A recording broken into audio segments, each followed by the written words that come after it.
Remind us of the words of that psalm that you just sang a moment ago, the first one. Okay, well, House of Prayer people, help me. I will praise you, O Lord, with my whole heart. I will tell of all your marvelous works. That's the key right Is it there. right there? Okay. I will tell of all your marvelous works. That's what we're going to be doing today. We're going to be talking about God's marvelous work of our brain and our mind. That's what we're going to. I thought when you were singing that, I said that is like the perfect song for what we're going to be doing today. So David was right on track. Yes, and we're going to find we're going to have some more Psalms and Proverbs in our talk today, and you're going to find how on track the Bible writers were.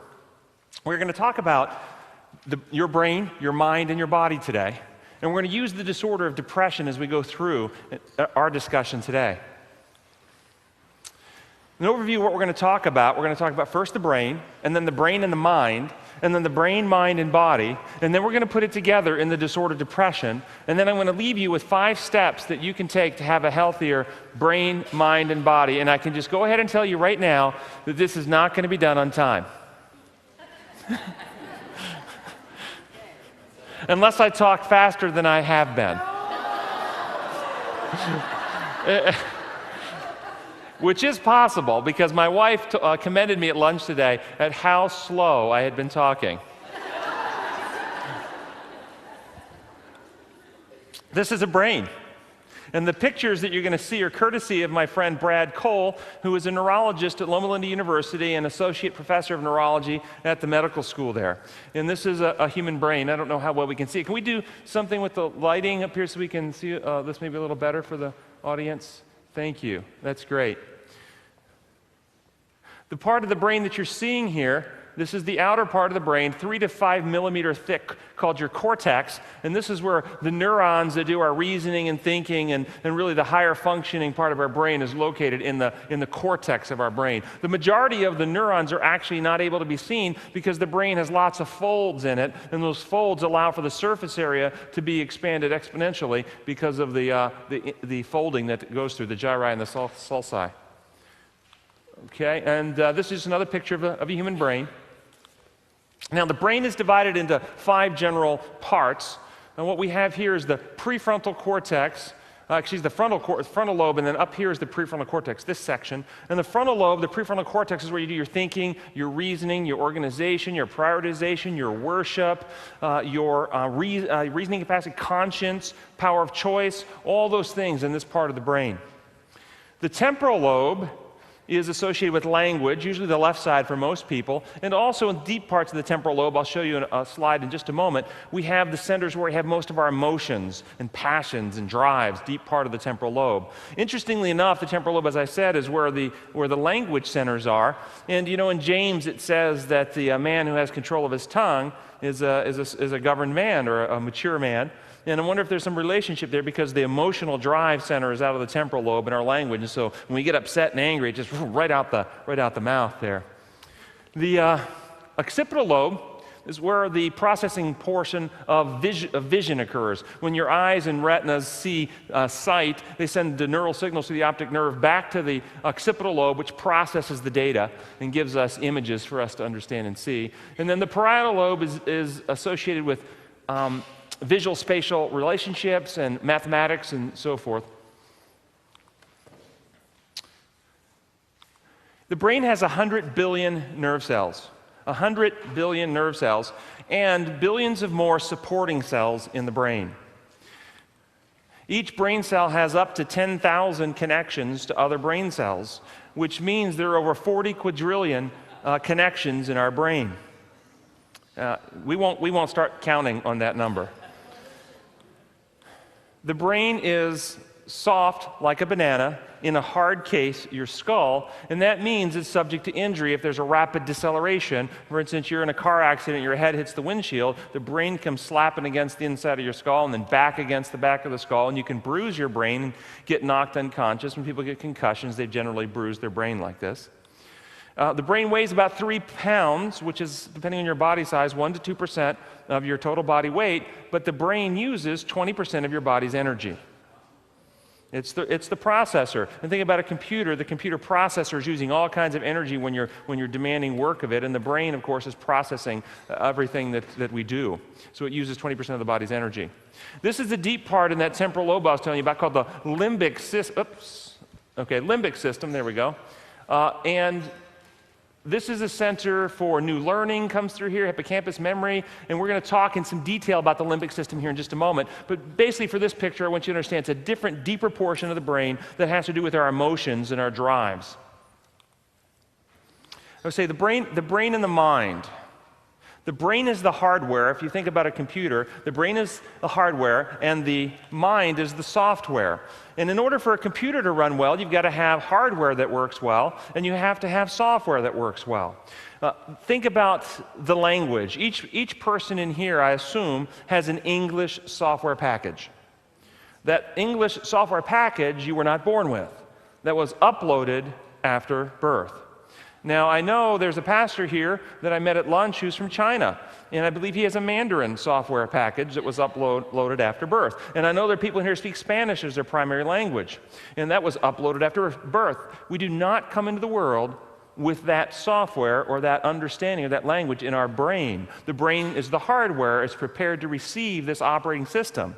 Likewise, our worship, what we believe, relationship issues, all this complex stuff that we do is part of the software, part of the mind. The mind is the software, the brain is the hardware. The character is part of the mind, not part of the brain. And aren't you glad, because we're going to get a new brain when the Lord comes? The mind and the brain impact each other. We are not genetically programmed to play chess or read ancient hieroglyphics or play the piano. However, if you choose to engage in any of these activities, as you make the choice to do these activities, the brain hardware will begin rewiring itself to accomplish the tasks. So the brain will change based on the demands that you place upon it. And I'm going to give you a lot more detail about that as we go into our lecture today. Physical disease and illness affect the brain, which in turn affects the mind. Think about Alzheimer's dementia. Alzheimer's dementia is a disease in which amyloid proteins get deposited in the brain. These proteins are toxic to brain cells and starts killing off the brain cells. The hardware starts dying. And as the hardware dies, then the mind can't function as well because the mind operates on the substrate of the brain. You think about a computer. If you had a computer at home and somebody opened the hard drive and scratched up the hard drive with a pen, doesn't matter how good the operating system for Microsoft is, it's not going to run right because the hardware is not functioning like it should. People who have strokes, there are certain types of strokes. Have you ever noticed somebody or known somebody who's had a stroke and they can't express the language? They can't really talk right, but they can understand. They can understand what's being said to them, and they understand language, and they can even read and understand language, but they can't speak right because the hardware that's responsible for taking what the mind knows and what the mind wants to say and making that translate into the body's actions, the mouth speaking, that hardware has been damaged by the stroke. We can experience a healed character here and now. God's plan to heal and restore us is a plan of character restoration, restoring us into Christ's likeness. But we don't get the healed body and the healed brain until the second coming. That's when the mortal puts on immortality and this corruption puts on incorruption. It's not possible to have a functioning mind without a brain. Now, that may sound obvious, but there are actually a lot of Christians who don't know this. There are lots of Christians who believe that the mind can function outside the body, right? That there's some part of us that goes on thinking and reasoning and doing all types of worship, and they try to communicate to people. Some people believe you can go to a seance and communicate to somebody who is still thinking and reasoning. Their mind is still working outside their body. There's no biblical evidence for this. The Bible is that the mind works on the substrate of the brain. So you cannot have an operating mind without a brain for it to work upon. But you can have a living organic brain without a mind. You can have hardware tissue, brains that are alive, the tissue is alive, but there's no mind on that hardware working or operating. The brain doesn't make intelligent choices. The mind makes intelligent choices. The brain has hardware responses. If you actually heard a loud bang right now and you all startled, that is a hardwired reaction from your brain. Your mind then interprets what the brain has just reacted to and says, oh, it's a car backfiring, and calms you down and tells you it's okay. The mind interprets the data, the brain reacts to stimuli. Every thought, every choice has a biological correlate. What that means is if you go outside, and as my wife did today on our way home, for lunch, I walked out and I said, man, it is hot. And she goes, it's glorious. You see, that appreciation of the sunshine, if we were to do a PET scan, just to be able to look around and say, boy, this is wonderful. There's a biological event happening in the brain. You look up at the sky and say, that's a blue sky. There's a biological event happening in the brain. You can't think a thought without a biological event happening in your brain. The reason I tell you that is because scientists will do exams on people's brains, find activity associated with certain types of behavior, and they'll say, this must be biologically wired this way. Not necessarily true. Your mind operates on the brain, so anything you think, there's a biological event related to those thoughts. The brain receives data inputs such as touch, sound, taste, smell, sight. The brain is receiving the data input from our sensory organs, but the mind interprets the meaning of the data input. So if you consider a painting, the brain will register various colors, shapes, sizes, and so forth, but the mind will interpret what that means. Thus, if we have defects in the hardware, if the hardware is not working right, then the mind doesn't get the information it needs to be able to make healthy decisions. And this is some obvious things, like somebody who has got problems with blindness or deafness or inability to taste or smell, or people just with bad vision. And with bad vision, they look and they misperceive something, and they think a lion is coming at them, and it's really a Great Dane. See, the mind will make a decision. Lion, I've got to take a different action, you see? So the mind is working fine, but the information coming to the mind is not as accurate. This can happen with strokes, or tiny little strokes inside the brain, Alzheimer's dementia, as the brain begins to atrophy away with Alzheimer's dementia. The brain doesn't give the mind the data accurately, and so the mind makes inappropriate conclusions and processes information inappropriately. Schizophrenia, by the way, would be another one of these disorders in which there are hardware defects in the brain itself such that the information really never makes it appropriately to the mind.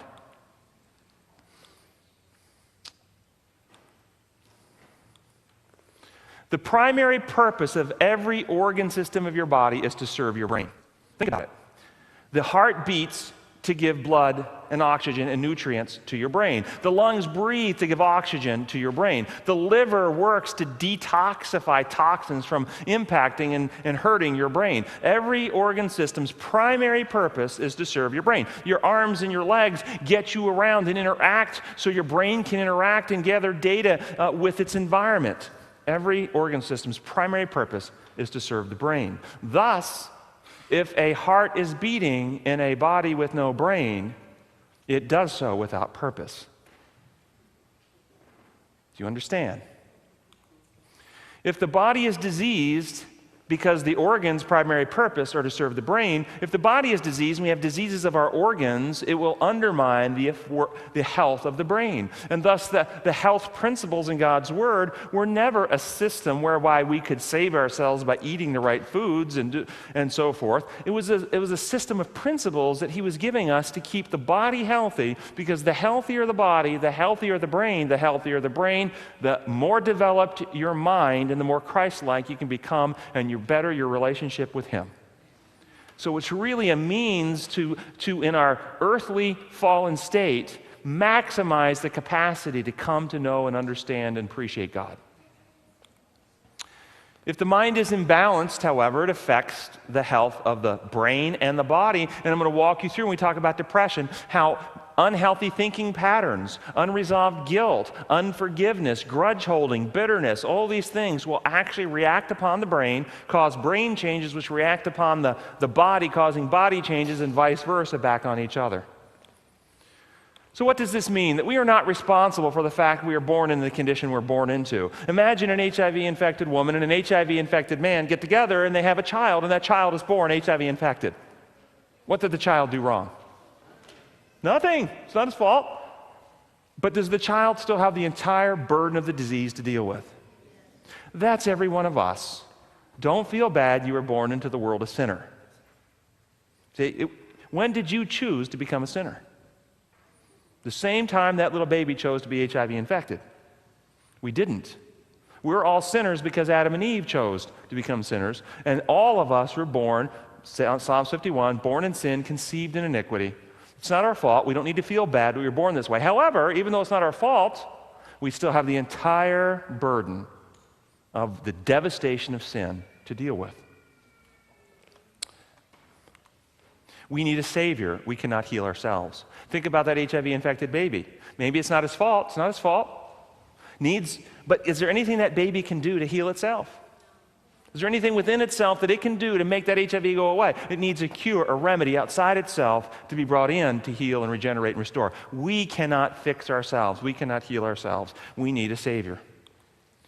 We are responsible, therefore, for the choices we make. That little baby, as it grows up HIV infected, if there's a cure and a remedy that's offered free, the child, as it grows into the age of responsibility, will be responsible for whether it takes the remedy or rejects the remedy. Likewise, it's not our fault we're born in sin. It's not our fault we struggle with weaknesses. But there is a remedy free. And this remedy works, and it heals, and it's procured for us at great expense by Jesus Christ. And it will be our fault if we choose not to take the remedy. And our choices will impact our physical and spiritual development. So let's put it all together through an exploration of depression. First, just to let you know what depression is. Depression is not simply a sad or down or dysphoric or unhappy mood. Not a period where you're just crying for a couple of days. No, depression is actually dysfunction in the brain itself, as you're going to discover. And because it's dysfunction in the brain itself, the various experiences that we experience are altered. For instance, we have alteration in sleep, alteration in energy, alteration in appetite, alteration in thinking, feelings of sadness and depression, loss of ability to experience pleasure, suicidal thoughts or ruminations, feelings of worthlessness, which persist for 2 weeks or more and undermine our ability to function, so we don't function in a healthy or normal way anymore.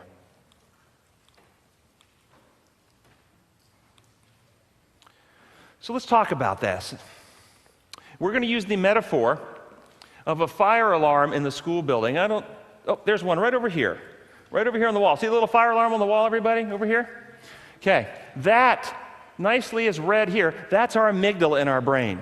The amygdala in our brain is our fire alarm. Now, if we pull that fire alarm over there, it alarms and alerts the 911 operator. The 911 operator in our brain is our hypothalamic pituitary axis. This hypothalamus is connected to your pituitary gland. That's our 911 operator. Now, when the 911 operator receives the signal, what's the job of the 911 operator? Fire alarm over at the church, what's the 911 operator's job? Call emergency responders, right?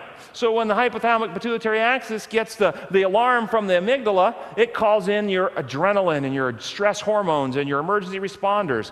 And then once the emergency responders come out to the church, come out to the site of the fire, there's usually a fire chief on the scene who assesses the intensity of the blaze, looks at how many emergency responders they have, and when there's enough, signals back to the 911 operator and says, hey, even though that alarm's still blaring, we've got plenty of responders, you don't need to send any more. Those are our hippocampal neurons. As the glucocorticoid stress hormone levels rise under the impact of this call from the 911 operator, the hippocampal neurons register that rise of stress hormones and send a signal back to the 911 operator saying, hey, we got enough.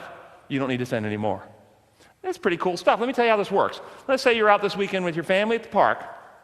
You're taking a nice stroll, and as you're about to step forward, in the corner of your eye, out in the grass, you see something black and slithery down at your feet. What might you do?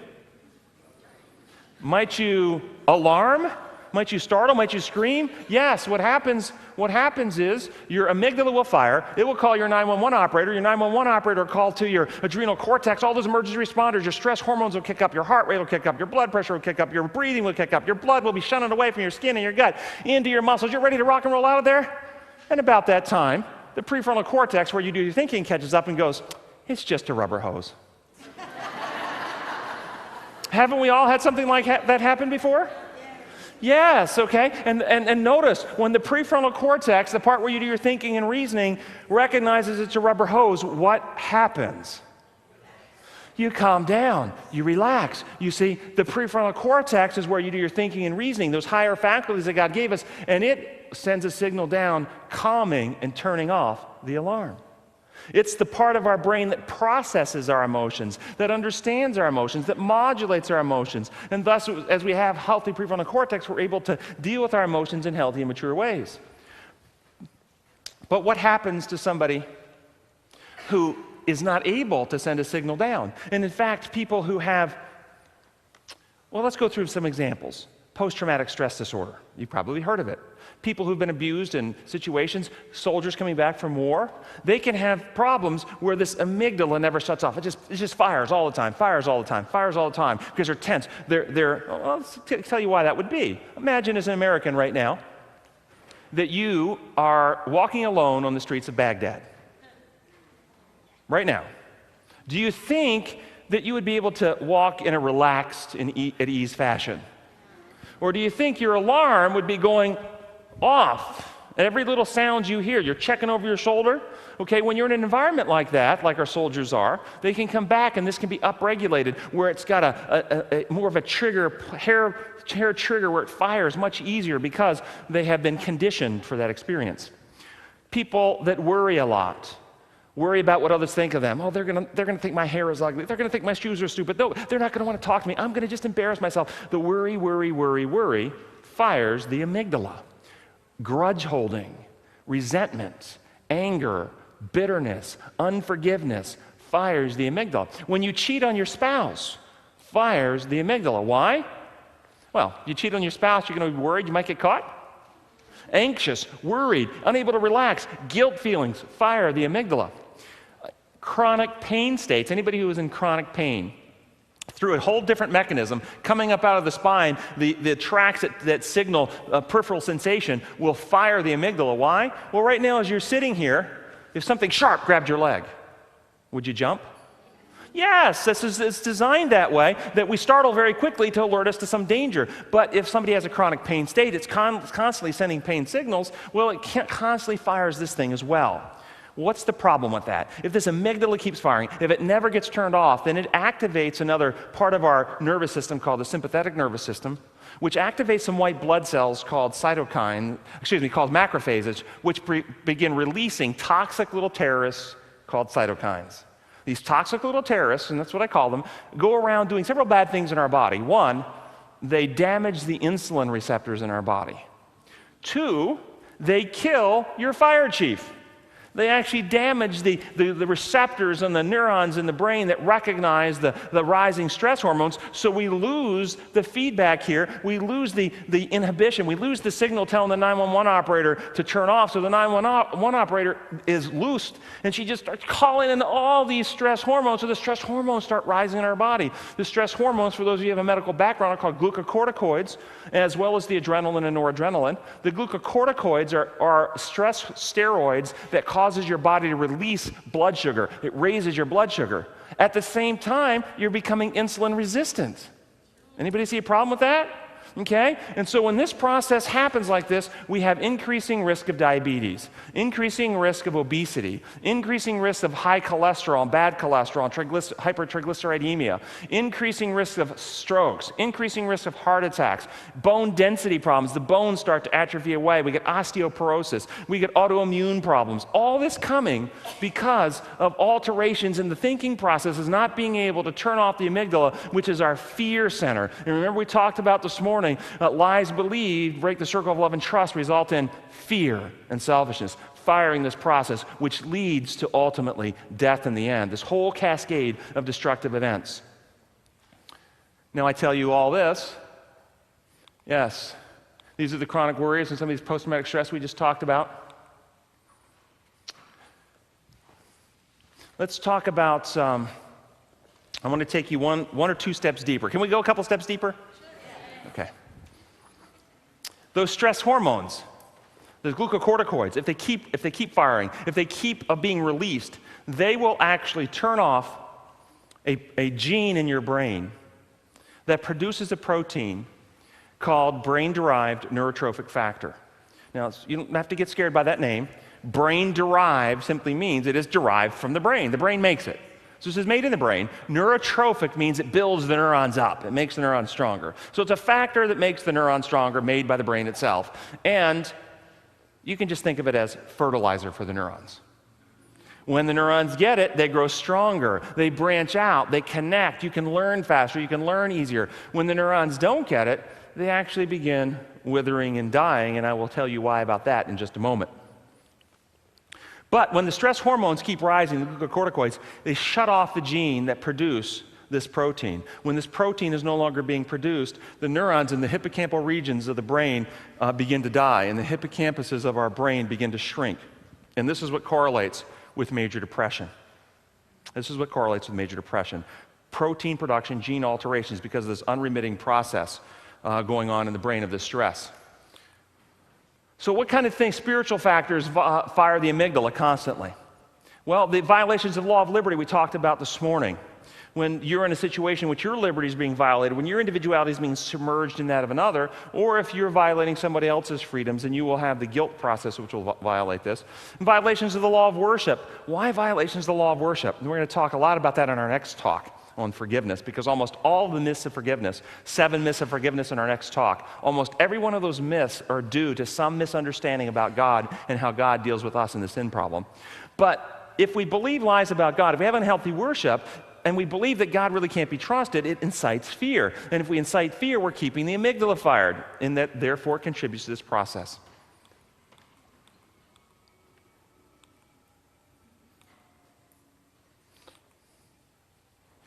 And so we don't trust God with our problems. We hold on to our problems because how can we trust somebody that we're currently believing lies about really isn't in our best interest, somebody who's a stern dictator, somebody who is going to require appeasement? Let me just ask you a question. There's a door over here and there's a door over there, door on either side of the church.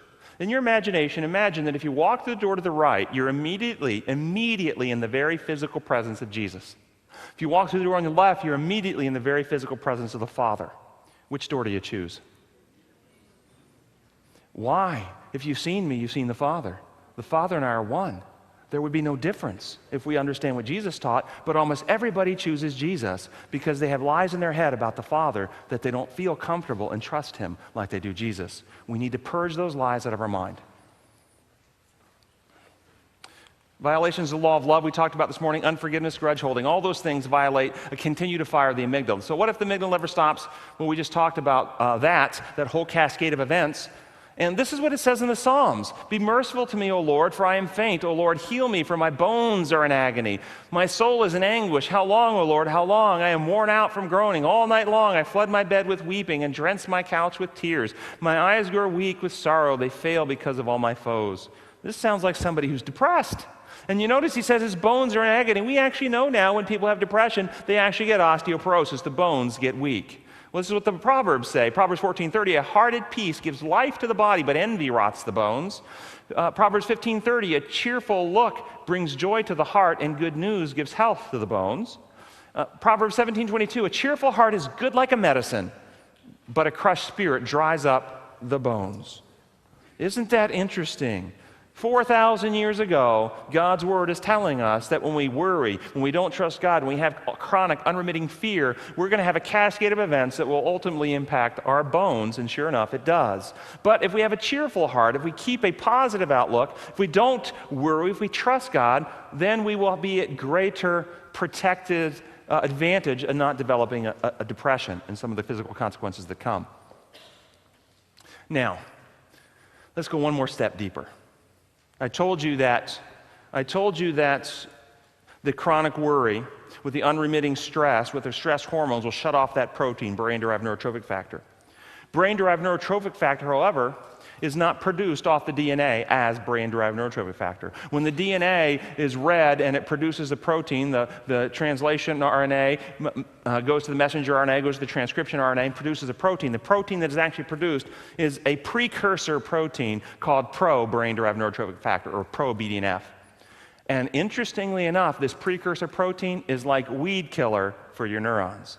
If it hits a neuron, it will kill it. It will knock it down. It will cause it to wither and die. But if an enzyme is available that will cleave pro-BDNF, it cleaves it, it cuts it in the right spot, it will turn it into brain-derived neurotropic factor, which is like fertilizer for your neurons, make the neurons grow stronger. Well, I would want some of that protein around, wouldn't you? That enzyme. Well, what determines whether a particular neuron or neural circuitry has that enzyme to cleave pro-BDNF, the weed killer, and turn it into fertilizer? This is so cool.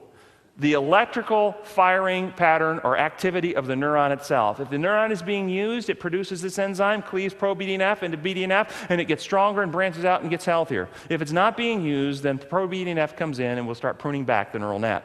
Let me tell you how this works. You're in high school and you're taking a foreign language class, let's say Spanish. And you're studying Spanish for the first time and you're memorizing words. You're making a choice with the will, because the will chooses which neurons fire. You're making a choice with the will to activate new neural circuits to learn and memorize these words. And as you do, the enzyme is produced, cleaves pro-BDNF into BDNF, and then the neural circuitry expands. Dendrites shoot out, connections are made, and the circuitry continues to expand. The more you speak, you not only get more vocabulary, you get better syntax, you get better enunciation. The whole thing is improving. And then you graduate high school, and 20 years go by, and you haven't spoken Spanish. And you go on and a mission trip's coming up. We're going to go to a Spanish-speaking country. Now, what were those words? What's happened for the last 20 years? They haven't been used. Pro-BDNF has been coming in and pruning back that network. Cutting it back, pruning it back. Now, this is not just for learned material. This is not just for the stuff you studied in school. This is for habit patterns. You see, if we have bad habits that we repeat over and over and over again, we're firing the circuit. As we fire the circuit, it produces the enzyme, cleaves this weed killer into fertilizer, and that circuit grows stronger. When we begin to practice healthier behaviors with the choice of the will, God, grace, strengthening the will, that we make healthy choices and think in healthy ways, let that unhealthy circuit lie dormant. Over the course of time, it will be pruned back and it will get weaker, while the healthier reasoning processes get stronger and stronger.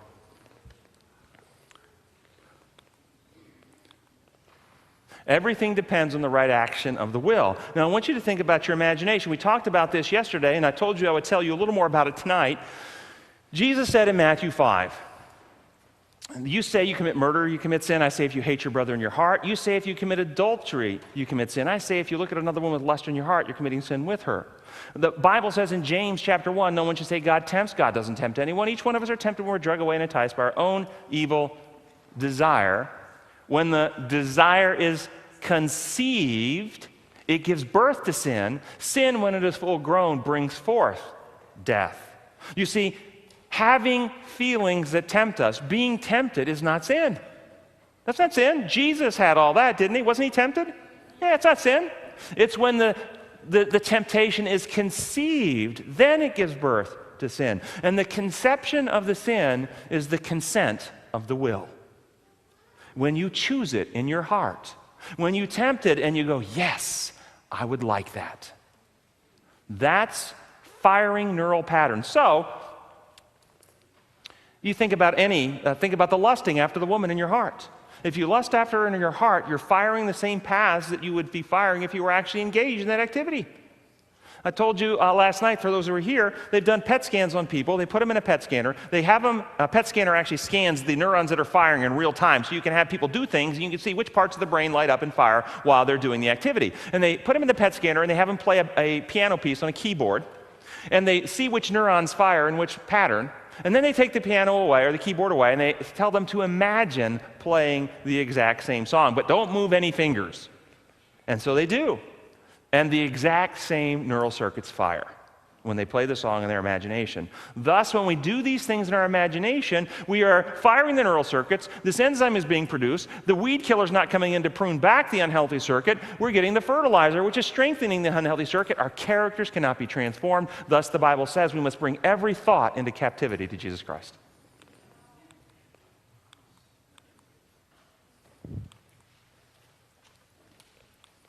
So brain changes that happen when people are depressed. There's impaired brain metabolism. The metabolism, the use of glucose slows down. Neural signaling is impaired. Impaired neurogenesis, that's the making of new neurons. Oh, I'll just take a little aside, and I just have to tell you this. It's so cool. How many remember being told that all the brain cells you have are all the cells you'll ever get, and you'll never get any new ones? Anybody remember being taught that? You see, the young people haven't been taught that. Us old people have been taught that. But the truth is, that's not true. The brain makes new neurons. Under the influence of these proteins, new neurons would be produced when the brain is working in its normal way. The question, where does a brain get the substrate to build a new neuron? You see, most cells of your body will divide by the cell going into cell division and making another copy of itself. But a brain cell may have 10,000 connections to other cells. It can't disengage from those 10,000 connections while maintaining your good thinking and all the function that neuron's doing and split into another one to make another cell. Where does a brain cell come from? Bone marrow stem cells. Stem cells out of the bone marrow will differentiate into neurons. Now, interestingly enough, I hope I've got some people going, I hope the wheels are turning out there, and you go, well, what about people who've had a bone marrow transplant? You see, when you have a bone marrow transplant, whose bone marrow stem cells are circulating in your bodies, yours or the donor? The donor. Well, then what's happening in the brain? Are we getting neurons with our DNA, or are we getting neurons with the donor's DNA? Well, they've done autopsies on people, and sure enough, they've looked at men who've had bone marrow transplants from women, because it's really easy to see those types of cells because they're XX versus XY, and you can see the chromosomal differences. And they've looked at autopsies with women who'd had bone marrow transplants from men, and sure enough, there are neurons in the brain. The woman who's had the bone marrow transplant from a man has neurons in her brain with XY chromosomes, and the man has neurons in the brain with XX chromosomes. He had a transplant from a woman. And is that fascinating? Yeah, I mean, we are incredibly and wonderfully made. And maybe it's just another layer of meaning when the Bible says the life is in the blood. Maybe another layer of meaning. So impaired neurogenesis, neuronal loss, the neurons begin to die, and hippocampal volumes begin to shrink. And I'm going to show you some pictures of that in just a moment. Impaired electrical activity. The electrical firing of the neuron is slowed way down when people are depressed. Protein production, we've already talked about, is off when people are depressed. Altered gene expression, and impaired prefrontal cortex, where you do your thinking and reasoning, isn't working right when people are depressed. This is that picture I was going to show you. This is, this is the magnified portion of this part. This is the hippocampus right here, and this is the magnified portion of a normal person's hippocampus. You see the size. Now, this is the size of somebody who's depressed. About 50% smaller. We've lost that much volume out of the hippocampus. And when we treat people for depression, ultimately depression will clear when this neurotrophic factor gets turned back on and the hippocampal volumes increase back to normal, the depression goes away. This is a brain illness. Does it increase in size? Yes, the hippocampal volumes will increase again. Exactly. And then this is a PET scan showing the actual metabolic activity in the brain of a normal person. All the bright lights and bright colors are the normal brain. You notice the brain of the depressed person, it's very dark, not a lot of activity going on, because the actual physiology of the brain is not working properly when people are depressed.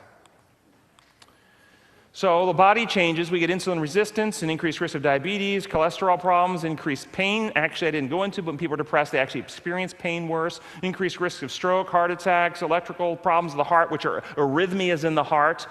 They get increasing risk of those types of problems.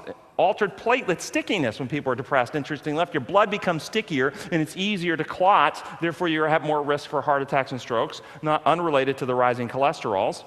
Alteration in bone density and alterations in immune response and so forth. So contributing factors to depression.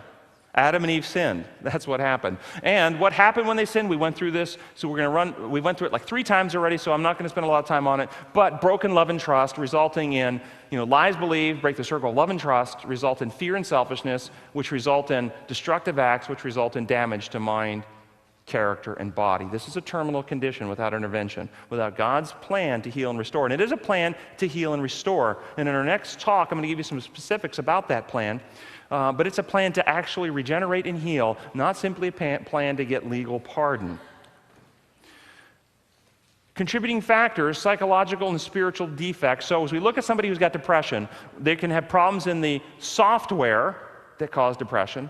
They can have problems in the hardware, which either in the brain itself or indirectly in the hardware in the body, the organs that support the brain. And so defects in the body can cause depression, defects in the brain can cause depression, and what we talked about in this first section were defects in software, all that spiritual stuff, unhealthy thinking, grudge holding, lack of forgiveness. Those are software defects that can actually contribute to depression. Now let's look at some of the hardware issues. Biologic factors, your genes, if you're of a family history of lots of depression, you're going to be genetically more vulnerable to developing depression because the proteins that the brain produces are all genetically driven and determined. Women have higher rates of depression than men. This is biologically based. Every cell in a woman's body is different than a cell in a man's body, and there are biological reasons for this, unrelated just to estrogen and progesterone. There's actually other reasons for this. Age, adolescence, and the elderly. Adolescents are a time of great flux in both hormones and brain development, and thus it puts them in greater risk for depression during the adolescent phase. And in the elderly, there's major body changes occurring. The organs are starting to fail, as well as the brain is starting to atrophy, and so the person becomes more at risk for depression. And then history of the previous illness. In other words, if you had depression in the past, your risk of depression in the future goes up because of these factors we went about, how the brain is pliable and changeable, and if you've had these pathways firing in unhealthy ways, then it's easier to get them to fire again, and we can end up with depression. So what are specific biological factors? Any major medical illness. If you've got diabetes, if you've got cancer, if you've got AIDS, if you've got heart disease, if you've got a terminal illness of any kind, any major medical illness is draining the energy of your vital organs. The organs support the functioning of the brain, and so you're going to be at more risk of developing depression because the organs aren't able to do the job to keep the brain functioning at its optimum anymore. Nutritional deficiencies, and I will go into some specific nutritional things that your brain really needs and is good for your brain, and which I take every day to keep my brain healthy, and I will tell you about those in a moment. But if you're deficient in certain nutrients, you're much more at risk for depression.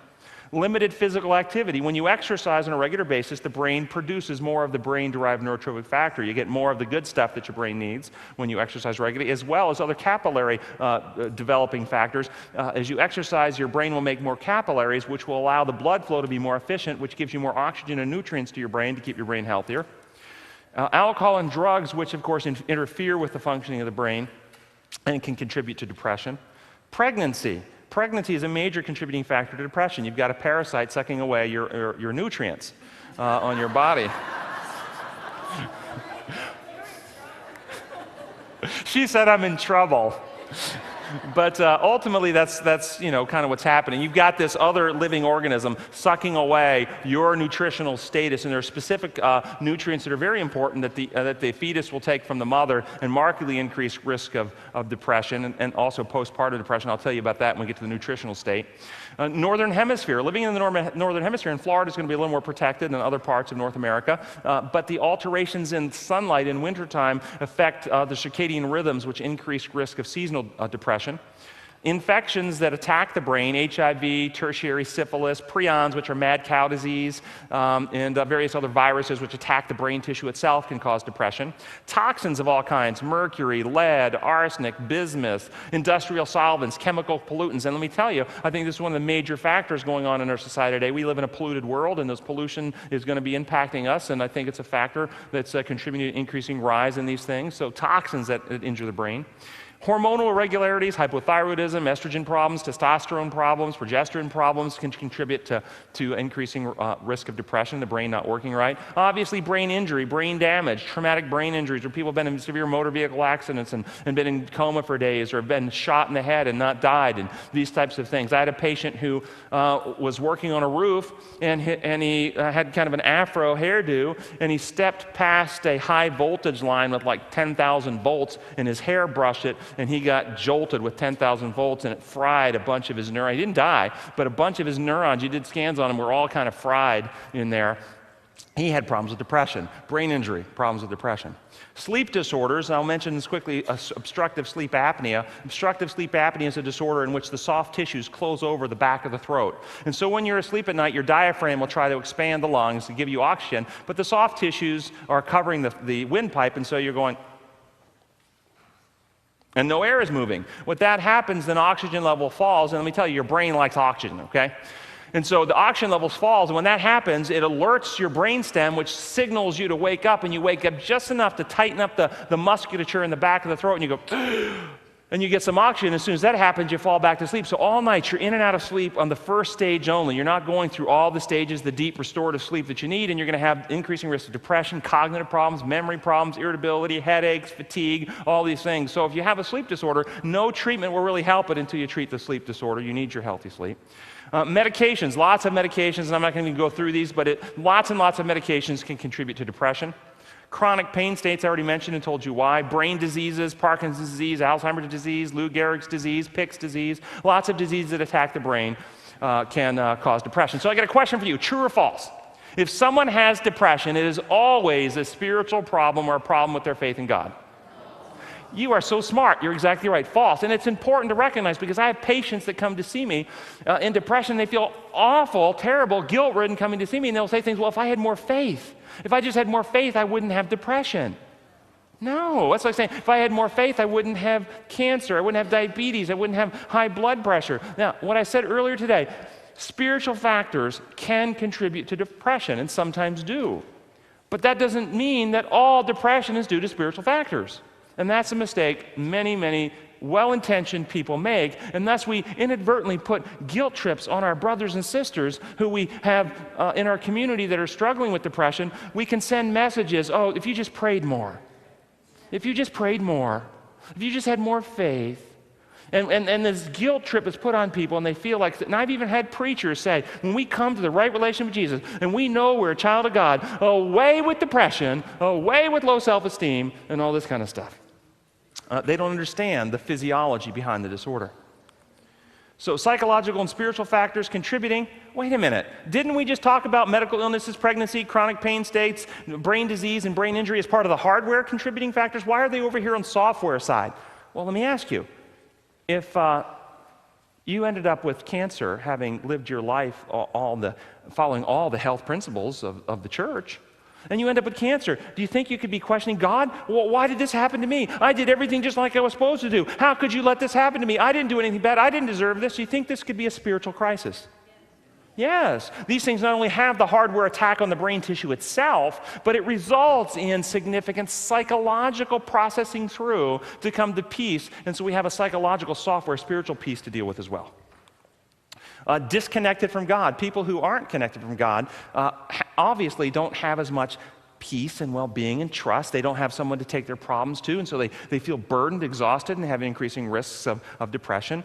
Unhealthy worship, we talked about some of that today. Unhealthy styles of worship are damaging to the mind, inflame fear, inflame insecurity. Violations of God's law, we talked about those today for the same processing reasons. Isolation. We are social beings, and the church is a place where we come and support and encourage each other.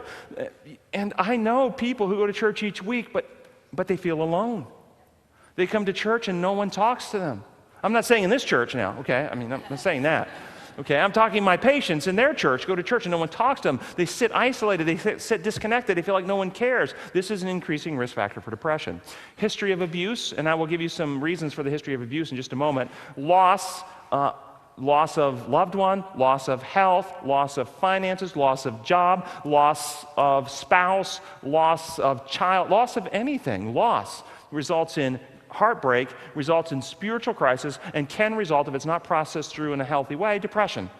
Unresolved guilt, we talked about. Unhealthy relationships, that is huge. We could spend a whole weekend on unhealthy relationships. People get into relationships which are damaging and destructive and can result in depression. And instead of extricating themselves out of it, they get trapped in some idea that they're supposed to stay in a relationship in which their individuality is being destroyed and their usefulness for God is being erased. But Christ himself said, those who love the family members more than me aren't fit for me. Our number one duty. What's the greatest of all the commandments? Love who? God. And second commandment? Love the neighbor as yourself. Where does a spouse fall? In the God category or your closest neighbor? Boy, wouldn't it have been good if Adam would have remembered that? Man. And so many people put their spouse before God. We have a responsibility. What that law means is our number one responsibility is to present ourselves to God in the best condition for the greatest usefulness in his cause possible. And number two, serve our spouses. But serve God first, serve spouse second. Yes or no? Yes. Yeah. Unhealthy relationships will damage our usefulness for God. Forgiveness issues, we're going to talk 7 myths of forgiveness right after this. Unremitting stress, real or imagined. Okay, violations of God's law, the laws of health, the laws of nature, and we don't even have time to go all through these, so I'm just going to tell you, the laws of health. You do all those unhealthy principles, you damage the hardware, you damage the physiology, it contributes to increasing risk of depression. Laws of nature, these are the things where you get in those car wrecks when you're not wearing your seatbelt. This is the laws of motion, the laws of deceleration, the laws of gravity, the laws of thermodynamics. If you violate those and injure yourself, you can increase the risk of depression. Laws of worship, we talked about, liberty and love. Okay, unhealthy worship issues.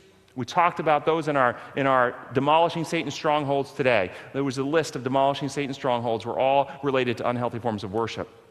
Child abuse. Many people wonder about this. Why is child abuse so devastating, and why was such strong warning against child abuse? Why did Jesus give such a strong warning?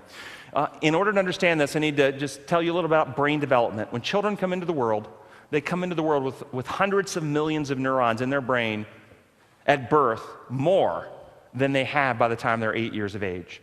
The first 8 years of life, the brain is busy killing off neurons by the hundreds of millions. It doesn't sound really too good on the surface, if you think about it. But here's a way to conceptualize it. Think about Michelangelo's block of marble when Michelangelo gets it, and Michelangelo's block of marble when Michelangelo is done with it. When he's done, does he have less marble? But he's got a masterpiece, you see? The brain comes into the world prepared to be acted upon by education, experience, environment. And the neurons from that process I've already told you, which are being utilized, are kept, where the neurons which are not being utilized are deleted. And so those early childhood experiences are vital to developing healthy brain, which can help us with healthy character down the road. So, with that in mind, think about if the limbic system, prefrontal cortex, we've talked about. Limbic system where you get all those emotions and passions. Prefrontal cortex where you do your thinking and reasoning, where those higher cortical functions are. When there's an imbalance between those two, if you're on your way home today and on the interstate somebody cuts you off and you get an aggressive urge to be ugly, probably never happens in Florida, does it? That aggressive urge is coming out of the limbic system. But if you remember, wait a minute, I'm a Christian, I don't want to behave like that, and you restrain yourself, that's your prefrontal cortex. Now, disorders in which there's an imbalance, where the limbic system is working like at 100%, but prefrontal cortex is impaired, not working like it should. Classic example is attention deficit disorder, where they have dopamine signaling problems. That's a brain chemical, not enough in the prefrontal cortex, so the prefrontal cortex isn't working, and the core feature of attention deficit is impulsivity, inability to restrain themselves, acting out. Alzheimer's dementia lose neurons in the prefrontal cortex. As people dement, the limbic system is still working and they get disinhibited. They begin acting out violently, sexually, and other ways. Intoxicate somebody with alcohol. You knock down prefrontal cortex. Limbic system still working. And so everybody knows when people get intoxicated, they become disinhibited and begin acting out. Television watching in children, we talked about last night. Television watching in children for the same process of activating limbic system and turning off prefrontal cortex results in greater violence and acting out. And if you want more details on that, we can watch the one from last night on your website. And then childhood abuse. Imagine that at any moment you live right now in the mindset that any moment somebody could come in here and beat you severely or rape you. And you believe that could happen imminently. And you've got to go take a final exam at the university with that mindset. Do you think your scores could be impaired? And you have a developed prefrontal cortex. Think about a child whose prefrontal cortex isn't developed, lives in a home in which any moment daddy can come in and molest or beat them. And they live in that environment where they're firing that amygdala, that fear, that anxiety center constantly. But the prefrontal cortex isn't even developed yet. Do you think it could impair development of the prefrontal cortex? Yes. And so these kids come into the world not only with bad psychology, bad images of themselves, bad relationship dynamics, they come into the world with hardware where the limbic system is overdeveloped, so they have powerful emotions. Their ability to process and work through those emotions and exercise self-governance is impaired because the prefrontal cortex didn't get the exercise it needed. And so they're moody, they're irritable, they're impulsive, they're irrational, they're unreasonable. Now, if anybody in here has struggles with this situation is not hopeless. I have many patients that get well. But we have to understand we're dealing with both software and hardware problems, and we need to intervene in ways that calm limbic system and begin exercising prefrontal cortex to develop that process to be able to work through these powerful emotions. But this is why God hates the abusing of children. We damage them so. Nutritional factors, I told you I'd tell you about. Omega-3 fatty acids.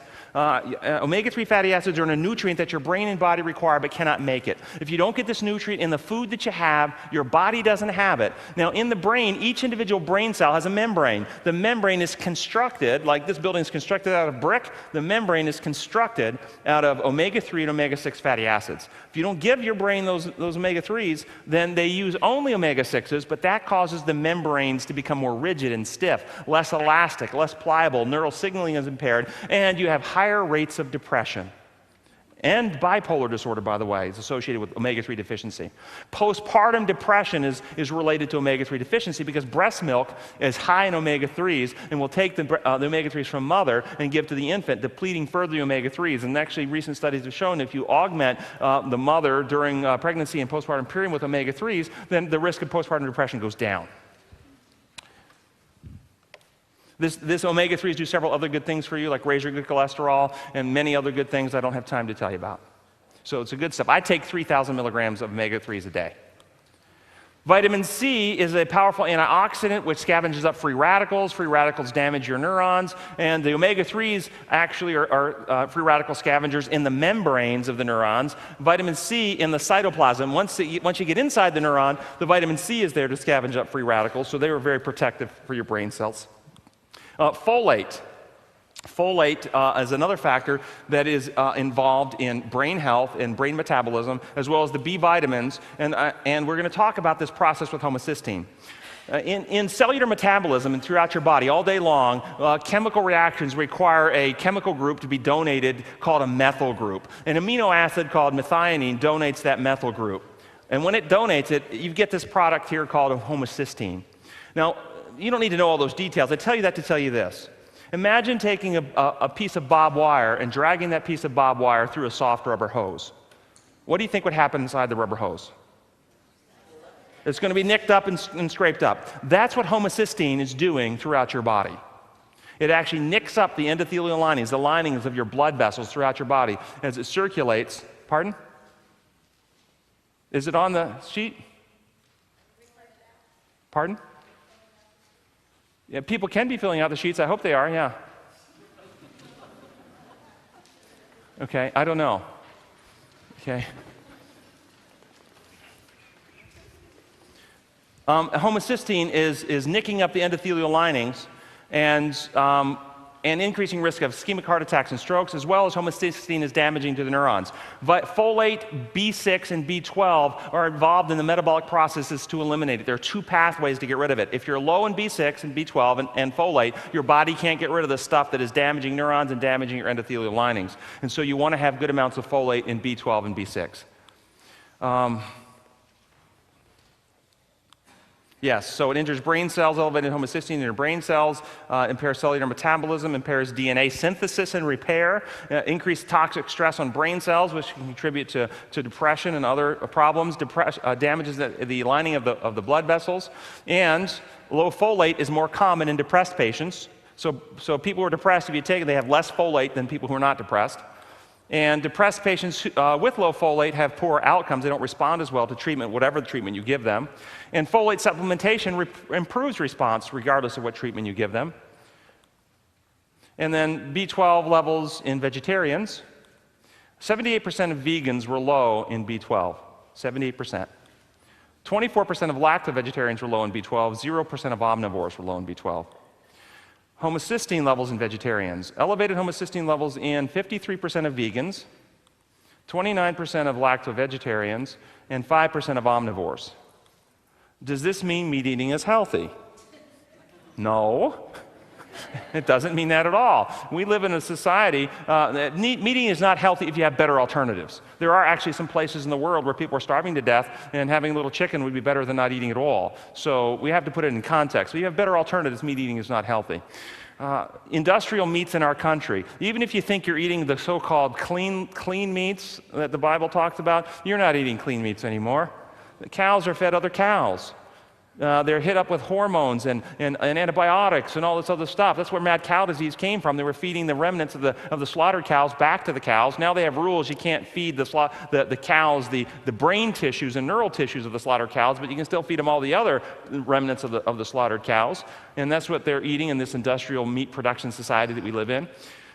They're high in hormones that they give them to cause them to accelerate. Chickens, if you know industrial chickens, they raise a chicken from a chick all the way to a full-grown chicken in 6 to 8 weeks, something like that.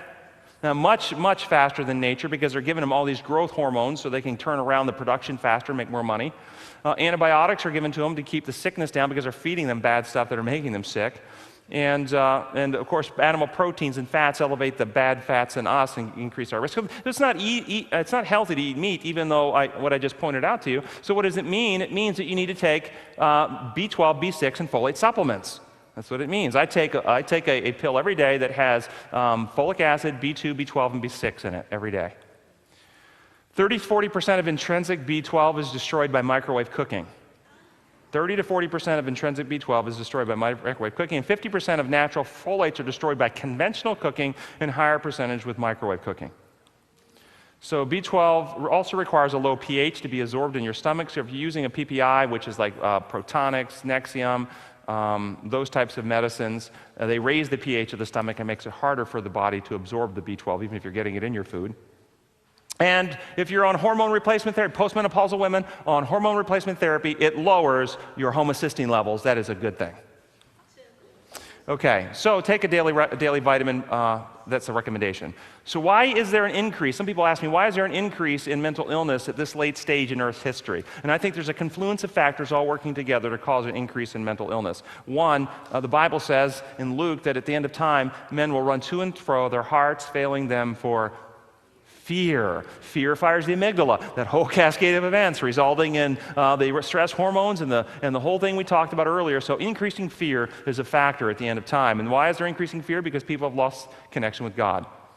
Television watching, we talked about those reasons.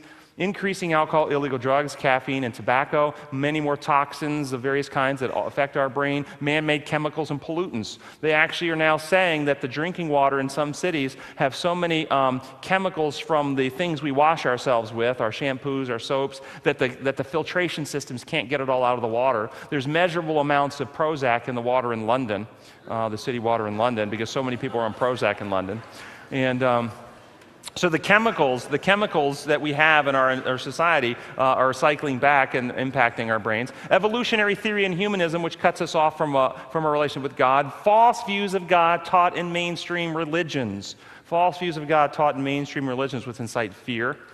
Change in diet, fast food, microwaves. Dissolution of the family and community networks. And cultural changes which put self at the center, less altruism, and this entitlement mentality that we live in today. All these factors are coming together, I think, to increase the rates of mental illnesses today. And I'm almost done, I promise.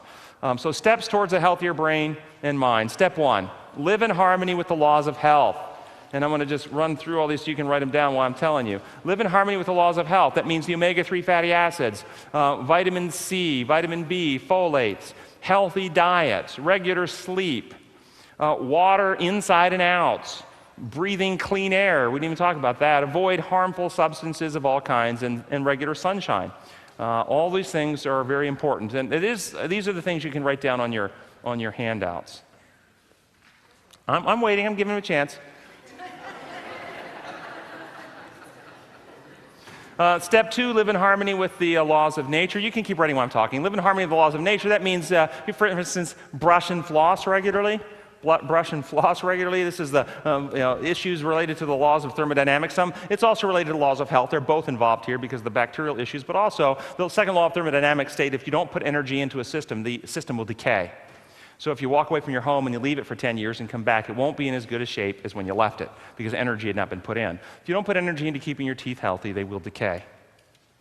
Exercise regularly, same reason. If you don't exercise your body, it will decay. And this is one of the subtle, in fact, while you're writing this, I'll tell you, I think a subtle little idea that's gotten in the mind of Americans that is contributing to this process, and that is when you turn 65, you retire. I mean, we have that idea, right? Well, if you retire, you die. You see, we were given work. Work is good for our life, our livelihood. If you don't use it, you lose it. If you stop, now that doesn't mean you can't leave one job and transition to something else, but you must stay active if you want to live. Stay active mentally, stay active physically. If you stay active, then you live. If you stop staying active, you will die.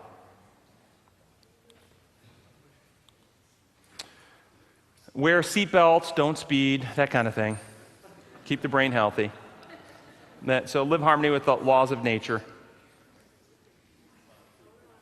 Hold on, I heard.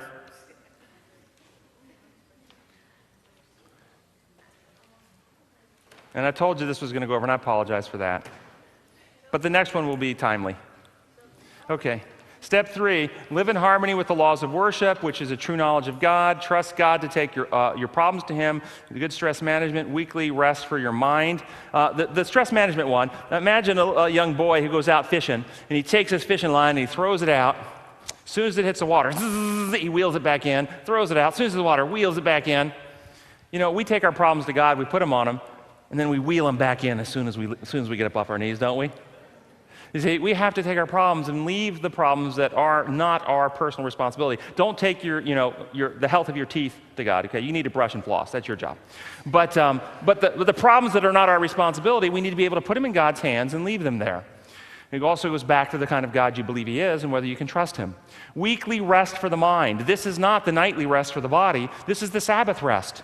Weekly rest. And I have many patients who do not take this rest. And I talk to them about it. And I say, God prescribed for us a weekly rest. And this is critically important that we take this rest, to take time off for all the work and things we do, to allow our minds to rest in a relationship with God, relationship with family. Most people who don't understand and appreciate the Sabbath don't get the weekly rest. And if they were to take the day, they would feel guilty because they have so much work, laundry, things to do around the house. There's always more to do. And in our society, people can't just take a day off without feeling guilty for leaving something undone. But when you understand God has prescribed for us a weekly day of rest, we are commanded to take a day of rest. Then we can rest every week for 24 hours, not do any of that work, schoolwork, homework, housework, and we don't have to feel guilty about it. How wonderful is that? Expand the mind in contemplating eternal themes. This has to go with worship, meditation, and so forth. Avoid filling the mind with unhealthy materials. Prayer, which is conversation with God as with a friend. Talk to Him. Tell Him what's on your heart. If you're mad at somebody and you're so mad you wish they were dead, say, God, I would just wish that guy was dead. Would you kill him for me? This is what David prayed in the Bible. Read Psalms 137. Blessed is the man who takes his enemies' babies and smashes their heads on the rock. Psalms 137. But then he went on to say, but search me, O Lord, and see any wicked way in me, and create a clean heart and a right spirit in me, Lord. You see? If you have those feelings in your heart, do you think God doesn't already know it? So when you go to talk to Him about it, you're opening the heart for His Spirit to come in so He can work on you to transform you so you won't have those feelings anymore. Talk to Him about it.